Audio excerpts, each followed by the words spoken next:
রাজ্যে গত 6 বছর যাবৎ বেকার বিরোধী বেকার মারা নীতি নিয়ে বিজেপির নেতৃত্বে সরকারটা চলছে। আজকে ঘুম থেকে উঠেই ত্রিপুরার বিধানসভা 37টা পোস্টে নিয়োগের জন্য গ্রুপ সি গ্রুপ ডির বিজ্ঞপ্তি জারি করেছিল। বেকাররা পকেটে টাকা দিয়ে ফর্ম পূরণ করে এই অ্যাপ্লিকেশন পূরণ করে আজকে সেই নিয়োগ প্রক্রিয়া সম্পূর্ণভাবে অ্যাসেম্বলি বাতিল করে দিয়েছেন। তারপর কিছুক্ষণ আগে টিপিএসসি 6টা পোস্টে টিআইটিতে অ্যাসিস্ট্যান্ট প্রফেসর নিয়োগের জন্য বিজ্ঞপ্তি জারি করে কিছুক্ষণ আগে একটা নোটিশ দিয়ে এই নিয়োগ প্রক্রিয়া বাতিল করে দিয়েছেন।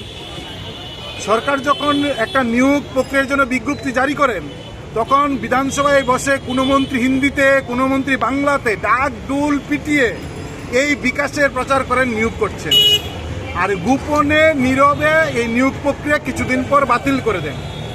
আমাদের ধারণা যে বিধানসভায় যে 37টা পোস্টে নিয়োগের জন্য লক্ষ লক্ষ টাকা সংগৃহীত হয়েছে, বেকারের পকেটের টাকা নিয়োগে পূরণ করতে গিয়ে জমা দিয়েছেন।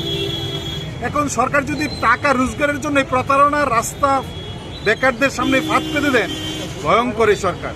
আমরা বামপন্থী ছাত্র যুবরা দাবি করছি রাজ্যের শিক্ষিত বেকাররা ঐক্যবদ্ধ হন।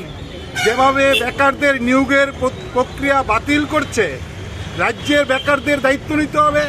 এই সরকারকে আগামী দিনে বাতিল করতে হবে দ্রুত। কি চলছে? ফায়ার সার্ভিসে বিজ্ঞপ্তি দিয়েছেন, নিয়োগ নেই।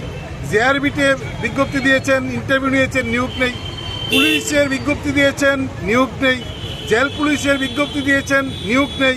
ফলে এই যে বিজ্ঞপ্তি জারি করছেন রিক্রুটমেন্টের, আর তার কোনো খবর নেই। ফলে বেকার মারা নীতি, বিজ্ঞপ্তি জারি করে নিয়োগ প্রক্রিয়া মারার প্রশ্নে সরকার যে গুরুতর অন্যায় করছেন, বেকার বিরোধী নীতি করছেন, তার নিন্দা আমরা জানাচ্ছি।